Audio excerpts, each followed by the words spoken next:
आविष्कार की ओर इतनी गहरी नजर आएंगी कि जो किसी भी एक महाद्वीप के अंदर ही नजर आ सकती हैं।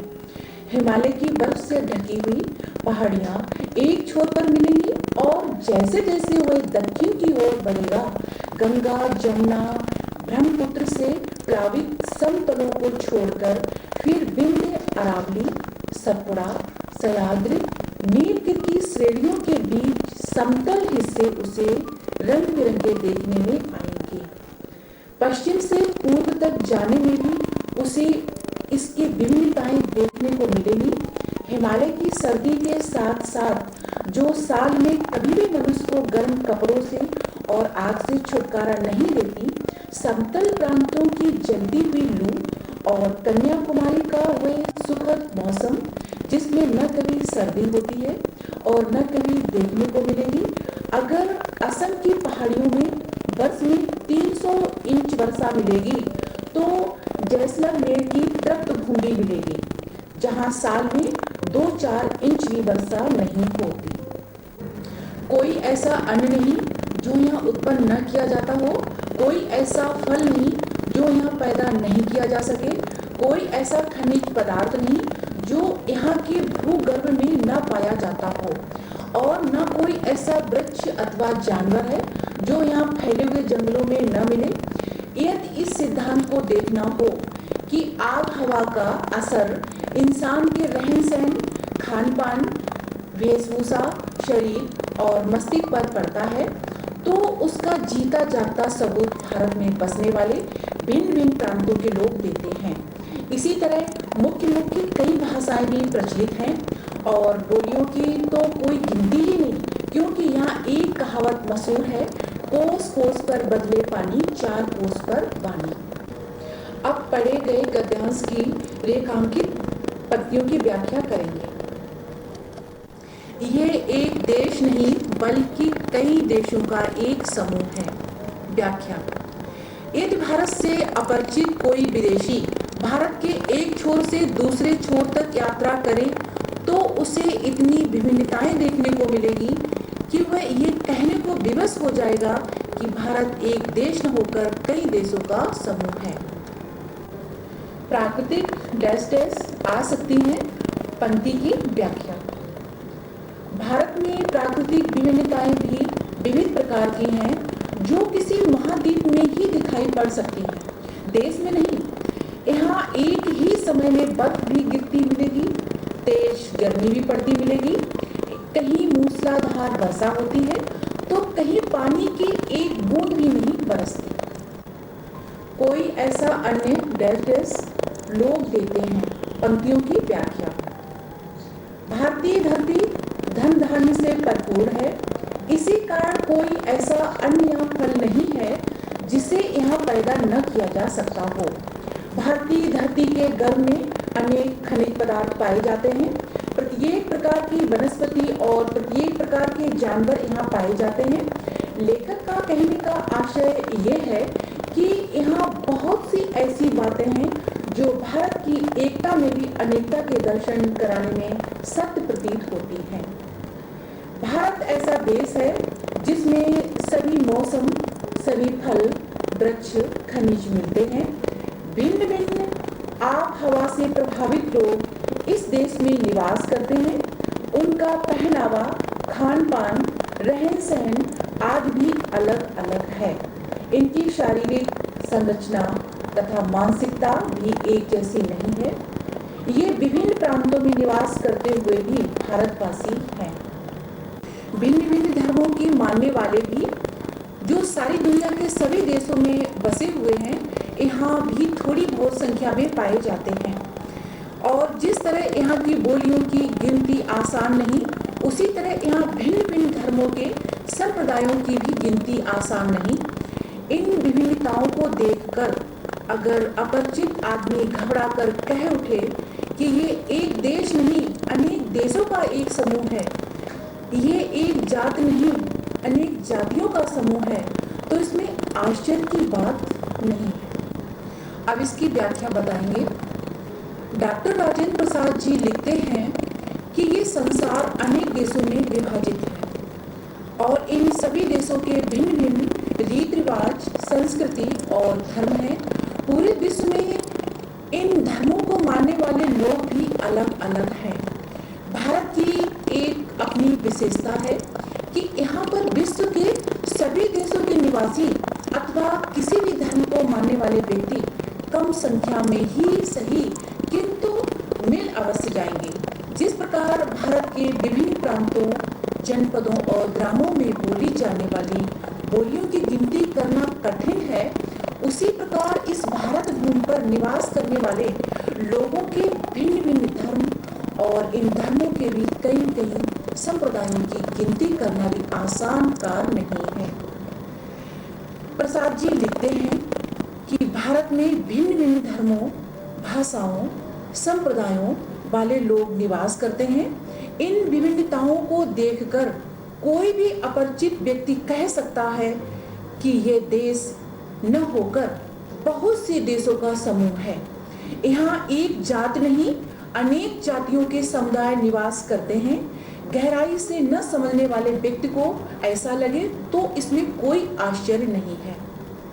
पर विचार करके देखा जाए तो इन विभिन्नताओं की तह में एक ऐसी समता और एकता फैली हुई है जो अन्य विभिन्नताओं को ठीक उसी तरह पिरो लेती है और पिरोकर एक सुंदर समूह बना देती है।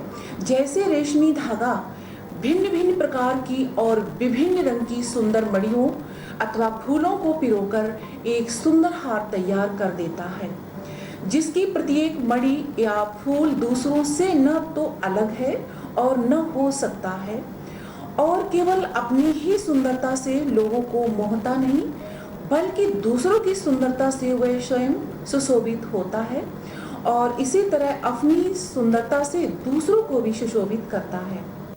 अब इसकी व्याख्या करेंगे। डॉक्टर राजेंद्र प्रसाद जी लिखते हैं कि हमारे देश की संस्कृति में अनेक विविधताएं तो हैं, पर ये सभी विविधताएं बाहरी दृष्टि से देखने पर ही प्रतीत होती हैं। अंदर से देखने पर सब में एक अनोखी एकता और समानता व्याप्त है। जिस प्रकार मोतियों और रंग बिरंगे फूलों को एक रेशमी धागा एक साथ एक हार को जोड़े रखता है, उसी प्रकार हमारी संस्कृति भी अनेक धर्मों, जातियों, भाषाओं तथा दूसरी भिन्नताओं को एक साथ जोड़े रखती है। एकता के इस धरातल पर हम सब केवल भारतीय रह जाते हैं। लेखक का कहना है कि मड़ियाँ अथवा पुष्प एक दूसरे से तभी तक अलग अलग दिखाई देते हैं जब तक उन्हें एक धागे में पिरोया नहीं जाता है। एकता की रेशमी धागे में पिरोई हुई इन मड़ियों में प्रत्येक मणि दूसरी मणि को सुशोभित करती है और उसकी शोभा में स्वयं भी शोभायमान होती है।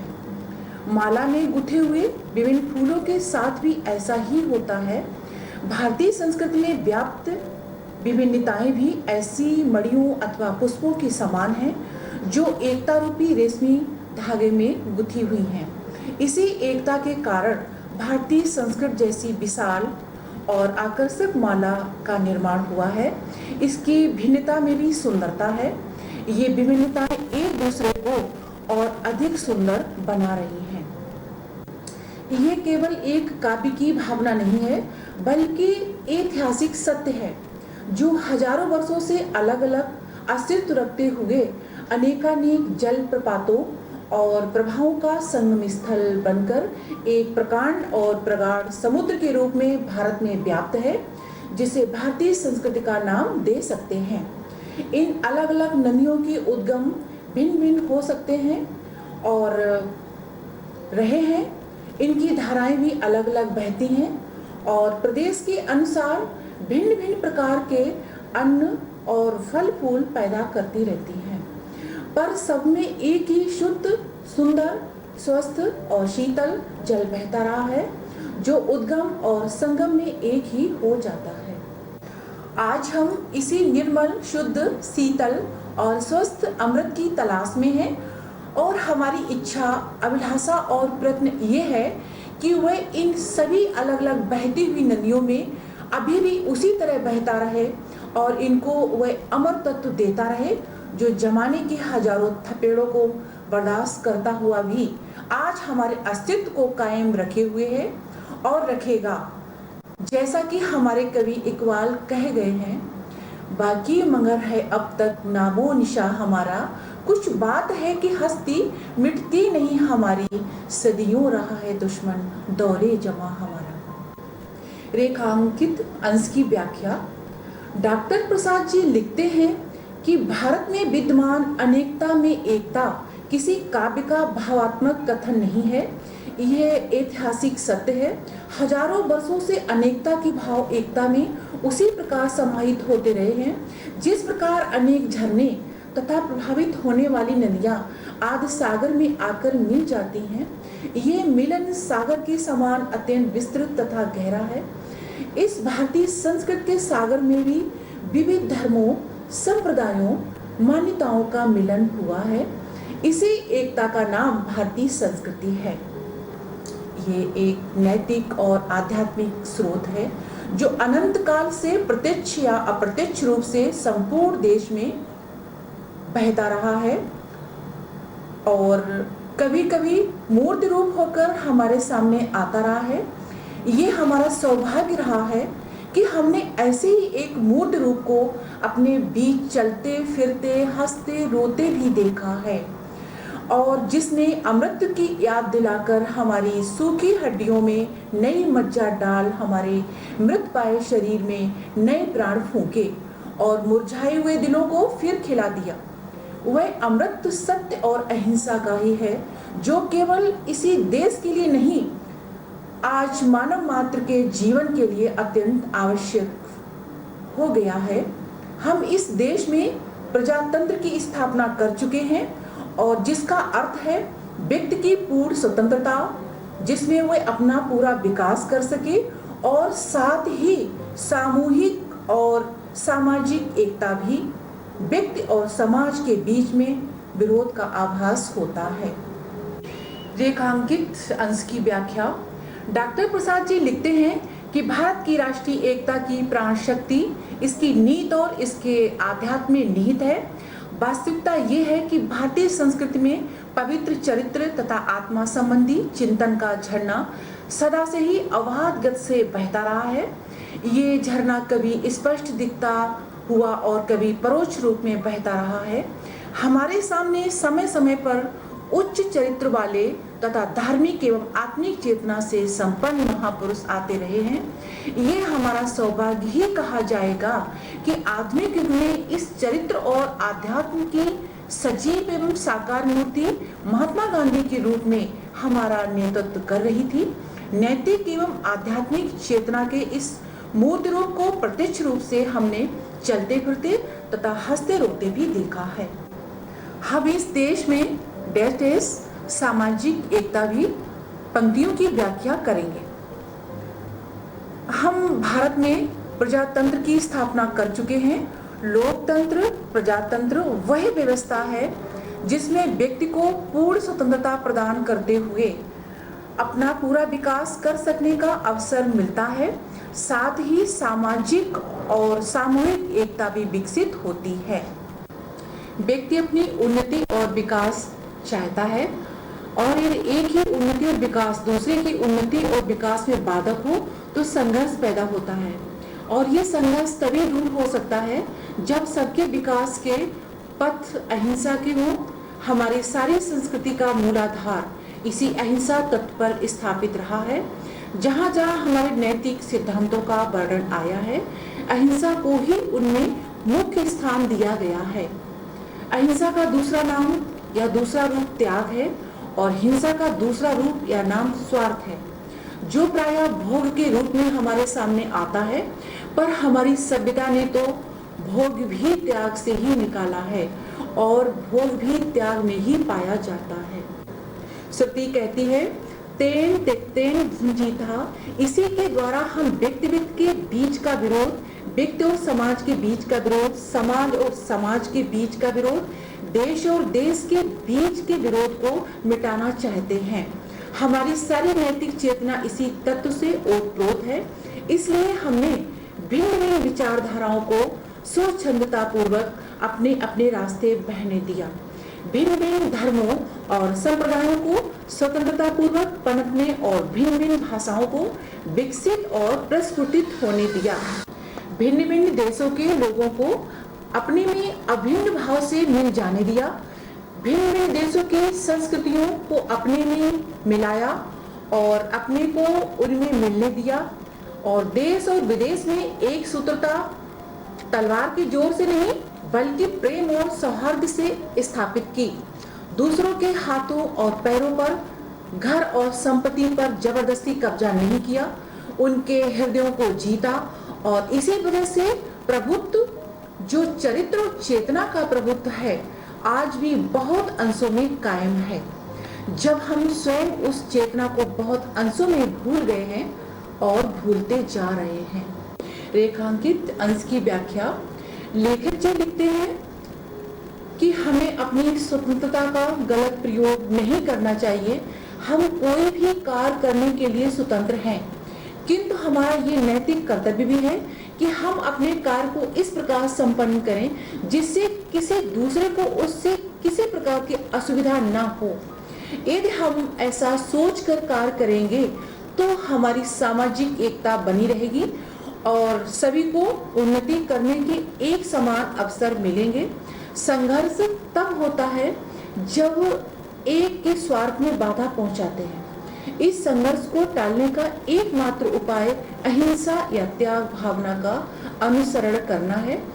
इसी अहिंसा तत्व पर हमारी संस्कृति टिकी हुई है। जब भी हम मानवीय मूल्यों की बात करते हैं तब अहिंसा को मुख्य स्थान देते हैं।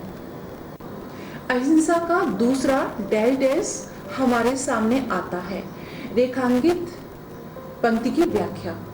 अहिंसा हमें त्याग की ओर प्रेरित करती है, जबकि स्वार्थ भावना हिंसा की ओर ले जाती है।